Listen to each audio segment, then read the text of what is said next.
Assalamualaikum MGT 211 lecture number 42 application of information system in the organisation. आज की इस video में हम इसको स्टडी करने वाले हैं, इसको समझने वाले हैं ताकि आप लोग को आसानी से समझ आ सके और फाइनल टर्म की तैयारी जो है ना वो कर सकें। सबसे पहला टॉपिक हमारे पास है new option for organisation design the network enterprise यानी application of information system in organisation. सबसे पहले इसका मतलब समझ लेते हैं कि इंफॉर्मेशन सिस्टम का काम होता है कि ऑर्गेनाइजेशन की वर्किंग को बेटर बनाना, ठीक है, अच्छा बनाना, ताकि मैनेजमेंट डिसीजंस सही और टाइमली हो और स्टेप बाय स्टेप जो है ना वो देखा जाए। अब new option for organisation design कौन सा है? सबसे पहले हमारे पास है लर्नर ऑर्गेनाइजेशंस। इसके अंदर क्या होता है, जब एक कंपनी नेटवर्क या जो है ना इलेक्ट्रॉनिक सिस्टम का यूज़ करती है तो वो कम लोगों से ज़्यादा काम कर सकती है, ठीक है। उसके बाद मोर फ्लेक्सिबल ऑपरेशंस। इसके अंदर क्या होता है, इसमें जब कंपनी के सिस्टम्स कंप्यूटर नेटवर्क पर होते हैं तो वो कस्टमर को ज़्यादा वैरायटी और फास्ट डिलीवरी दे सकती है मोर फ्लेक्सिबल ऑपरेशंस के अंदर। मिसाल के तौर पर ऑनलाइन ऑर्डर का सिस्टम है, आप कस्टमाइज ऑर्डर दे सकते हो, जैसे कि अपनी मर्ज़ी की शर्ट डिज़ाइन करवाना, तो इस तरह ये आप मोर फ्लेक्सिबल ऑपरेशन के अंदर जो इन चीज़ों को परफॉर्म कर सकते हैं। अब इसी के अंदर मास कस्टमाइजेशन है।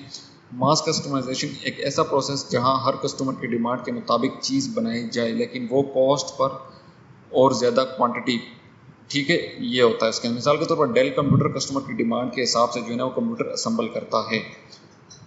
इंक्रीज्ड कोलेबोरेशंस, इसमें क्या होता है, इसमें ये होता है कि डिफरेंट कंपनीज या डिपार्टमेंट आसानी से मिलकर काम कर सकते हैं। मिसाल के तौर पर एक टेक्सटाइल मिल और डिज़ाइन कंपनी का एक सिस्टम मिल के जो है ना वो काम करती है, यानी वर्चुअल कंपनी होती है। अब इसके अंदर मुख्तलिफ सारी चीज़ें आ जाती हैं। उसके बाद हमारे पास ये है कि greater independence of company at work place. इसके अंदर क्या होता है, यानी अब एम्प्लॉय ज़रूरी नहीं कि सिर्फ ऑफिस से ही काम करें, वो कहीं से भी काम कर सकते हैं नेटवर्क की वजह से, यानी मिसाल के तौर पर फ्रीलांसर या फिर रिमोट वर्कर्स वर्चुअल। उसके बाद इम्प्रूव मैनेजमेंट प्रोसेस। इसमें क्या होता है कि मैनेजर के पास अप टू डेट इंफॉर्मेशन होती है प्लानिंग और कंट्रोल के लिए। मिसाल के तौर पर सेल की डेली रिपोर्ट एक बटन प्रेस करते ही मिल जाती है, तो ये इम्प्रूव मैनेजमेंट प्रोसेस है। नेक्स्ट टॉपिक हमारे पास आता है enterprise resources planning, ERP। ERP एक सिस्टम है जो कंपनी के तमाम रिसोर्सेज को प्लान करने में मदद करता है।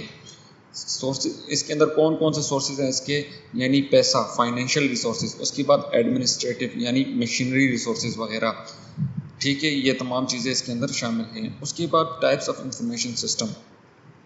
अब इसमें क्या होता है कि हर लेवल के मैनेजमेंट के लिए अलग इंफॉर्मेशन सिस्टम होता है। टॉप मैनेजमेंट के लिए जो है ना वो बिजनेस ट्रेंड और ओवरऑल कंपनी की रिपोर्ट होती है। मिडिल मैनेजमेंट के लिए समरीज और एनालिसिस फॉर प्लान होता है। लोअर मैनेजमेंट के लिए रोज़ाना काम की डिटेल्स होती हैं। उसके बाद मीटिंग, मार्केटिंग, फाइनेंस, प्रोडक्शन, सबके सिस्टम जो है ना वो उनके रिक्वायरमेंट के मुताबिक होते हैं, ठीक है। तो ये टाइप्स ऑफ इंफॉर्मेशन सिस्टम्स हैं। उसके बाद हमारे पास आता है knowledge workers. Information of department में सबसे पहले हमारे पास क्या है, सेपरेट इंफॉर्मेशन जो है ना वो डिज़ाइन की जाती है हर डिपार्टमेंट के लिए, ताकि वो अपनी रिक्वायरमेंट्स जो है ना वो चेक कर सके हर डिपार्टमेंट। नॉलेज वर्कर्स कौन से होते हैं, ये वो लोग होते हैं जो इंफॉर्मेशन और टेक्नोलॉजी का यूज़ करके नए प्रोडक्ट डिज़ाइन करते हैं। मिसाल के तौर पर कौन से इसमें शामिल होते हैं नॉलेज वर्कर्स के अंदर, इंजीनियर, सॉफ्टवेयर डेवलपर वगैरह, तमाम के तमाम जो है ना वो साइंटिस्ट वगैरह, कंप्यूटर प्रोग्रामर वगैरह, ये नॉलेज वर्कर के अंदर इस्तेमाल होते हैं, शामिल हैं। Concentration of users for information system, कौन कौन से, जब एक इंफॉर्मेशन सिस्टम यानी IS डिज़ाइन किया जाता है किसी कंपनी के लिए, तो ये देखना ज़रूरी होता है कि कौन कौन से जो है ना वो यूज़ करेगा और उसकी जो है ना वो क्या ज़रूरत होगी। हर लेवल के मैनेजर्स और डिपार्टमेंट की अपनी अलग रिक्वायरमेंट होती है। इसके अंदर इंफॉर्मेशन सिस्टम्स के मैनेजर जो है ना वो एज अ डिफरेंट लेवल में क्या होता है, सबसे पहले कंपनी मैन मैनेजर यानी अलग अलग लेवल पर होते हैं और हर लेवल को अलग टाइप की इंफॉर्मेशन जो है ना वो चाहिए होती है। उसके बाद हमारे पास जो है ना फर्स्ट लाइन मैनेजर को कौन कौन सी, यानी लोअर लेवल पे ये लोग वो मैनेजर होते हैं जो डेली बेसिस पर काम देखते हैं, जैसे कि सुपरवाइज़र होता है या टीम लीड वगैरह होता है। यानी उनको कैसी इंफॉर्मेशन चाहिए होती है, यानी रोज़ाना की डेली एक्टिविटीज़ चाहिए होती हैं। इसके अलावा कितना काम हो गया है, प्रोडक्शन कितनी हुई है, वर्कर की अटेंडेंस होगी, मशीन सही चल रही है ना चाहिए या नहीं चल रही है, तमाम जो है ना वो फर्स्ट लाइन मैनेजर्स की जो है ना वो रिक्वायरमेंट होती है। मैनेजमेंट इंफॉर्मेशन सिस्टम, अब इसी के अंदर मिडिल मैनेजर्स भी आते हैं, फिर उसके बाद हमारे पास टॉप लेवल भी आते हैं। तो मिडिल मैनेजर में क्या होता है, यानी ये लोग डिपार्टमेंट या एक पूरे सेक्शन संभालते हैं, जैसे कि सेल्स मैनेजर, प्रोडक्शन मैनेजर, उनकी बाकी रिक्वायरमेंट आ गई हैं। उसके बाद टॉप मैनेजर्स में क्या होता है, ये लोग पूरे बिजनेस या कंपनी को देखते हैं, जैसे CEO या डायरेक्टर होते हैं। उसके बाद हमारे पास आते हैं जी फंक्शंस, इनके ये तमाम की तमाम चीज़ें हमारे पास जो है ना वो आ जाती हैं। उसके बाद ये है जी functions area and business process. अब इसके अंदर क्या होता है, ईच बिजनेस एरिया यानी मार्केटिंग, फाइनेंस हो गया या इट्स रिक्वायरमेंट वगैरह, ईच बिजनेस की प्रोसेस की अपनी रिक्वायरमेंट होती है, प्लानिंग करना, डेवलपमेंट करना, स्पेसिफिक चीज़ों को चेक करना। तो ये हमारे पास financial area and business process है। मिसाल के तौर पर कंपनी में अलग अलग डिपार्टमेंट या फंक्शनल एरिया होते हैं, मार्केटिंग, फाइनेंस, प्रोडक्ट, HR। अब मार्केटिंग में क्या होता है, उसको अपनी इन्फॉर्मेशन चाहिए होती है कस्टमर की प्रेफरेंसेस की, यानी कंपेन की सक्सेस की, मार्केटिंग ट्रेंड की। फाइनेंस में क्या होता है, उसको अपनी इन्फॉर्मेशन चाहिए होती है पैसों का फ्लो, प्रॉफिट, एक्सपेंसेस, बजट वगैरह। प्रोडक्शन में क्या होता है, उसको अपनी इन्फॉर्मेशन चाहिए होती है raw material, machinery, machine status वगैरह, प्रोडक्शन आउटपुट की। फिर इसी तरह HR को अपनी रिक्वायरमेंट चाहिए होती है, जैसे कि स्टाफ की परफॉर्मेंस, अटेंडेंस, ट्रेनिंग वगैरह। तो ये तमाम के तमाम functional area and business process है। उसके बाद हमारे पास आते हैं जी बिजनेस प्रोसेस, जो उसके स्ट्रेटजीज होती हैं उसकी में कौन कौन से, यानी मैनेजमेंट सिस्टम की कौन कौन डिसीजन सपोर्ट सिस्टम है इसके अंदर।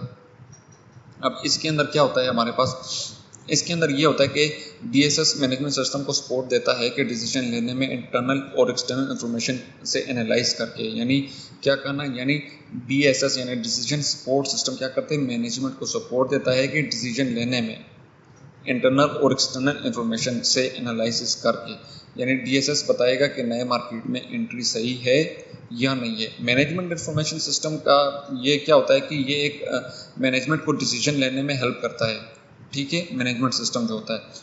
उसके बाद एग्जीक्यूटिव सपोर्ट सिस्टम होता है और एग्जीक्यूटिव डिसीजन सिस्टम होता है।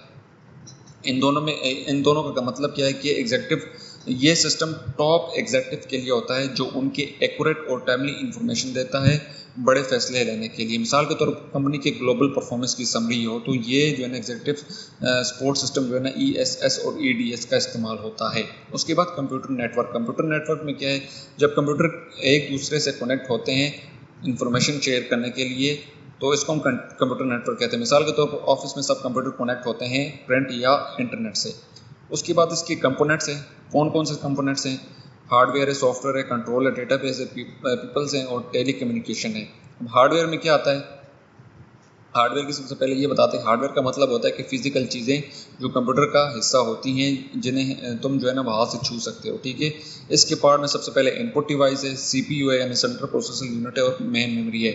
इनपुट डिवाइस ये वो डिवाइस होती है जिससे डेटा कंप्यूटर में डाला जाता है। CPU सेंट्रल प्रोसेसिंग यूनिट मतलब ये कंप्यूटर का दिमाग होता है, यहाँ डेटा प्रोसेस होता है, कैलकुलेशन होती है और इंस्ट्रक्शन फॉलो की जाती है।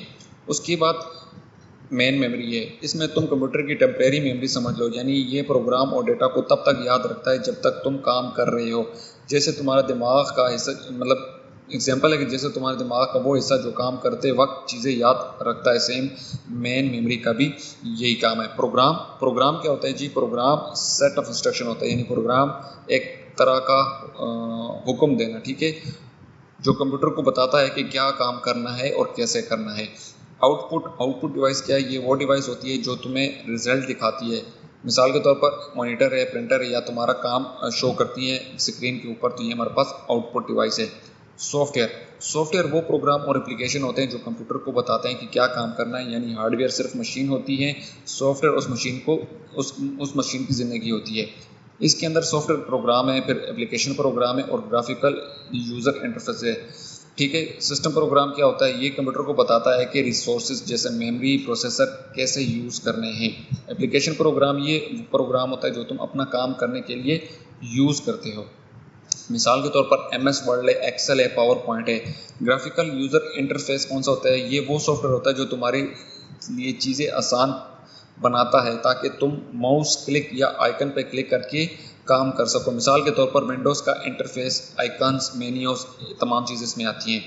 उसके बाद कंट्रोल के अंदर क्या होते हैं जी, कंट्रोल का काम ये होता है कि सिस्टम सही तरीके से और सिक्योर तरीके से चल रहा है या नहीं, ये इंश्योर करना कंट्रोल का काम होता है।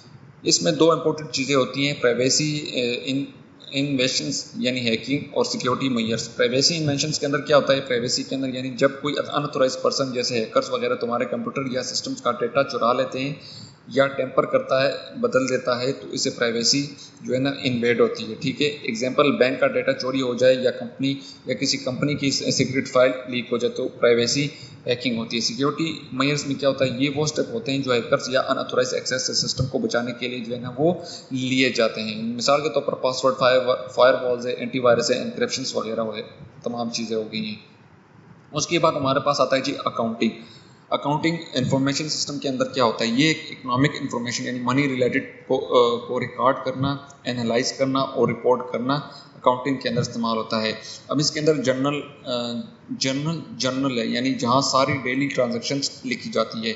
उसके बाद लेजर के अंदर क्या होता है, ट्रांजैक्शंस को कैटेगरी वाइज लिखा जाता है, कैटेगरीज वाइज यानी जैसे सेल्स, परचेज वगैरह तमाम की तमाम ये कैटेगरीज वाइज जो है ना वो लिखा जाता है। और प्रॉब्लम ऑफ प्राइवेसी और सिक्योरिटी के अंदर क्या होता है, प्राइवेसी में जो ऊपर मैं बता चुका हूँ कि जब हैकर बिना परमिशन के सिस्टम्स में घुसकर डेटा चुरा लेते हैं या डेटा को चेंज करते हैं। ठीक है जी, प्रॉब्लम्स प्राइवेसी और सिक्योरिटी के अंदर। तो ये लेक्चर नंबर 42 जो है ना वो आपका एंड हो चुका है।